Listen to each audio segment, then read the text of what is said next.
मनोज जरांगे पाटील पुणे येथून सभेतून सकल मराठा समाजाला एकता आणि संघर्ष करण्याची हीच वेळ आहे, आता नाही तर कधीच नाही. म्हणून गरजवंत जातीवंत मराठा कोणत्याही पक्षाचा प्रचार करू शकत नाही. मराठ्यांनो एकत्र या जातीसाठी, असा सल्ला मनोज जरांगे पाटलांनी सकल मराठा समाजाला दिला आहे.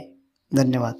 जातीवंत मराठा यापुढे स्वतःच्या लेकराच्या जातीच्या बाजूने राहील, पक्षाच्या बाजूने नेत्याच्या बाजूने जातवान अवलाद राहू शकत नाही. यापुढे जातवान मराठा घरात नाही बसू शकत.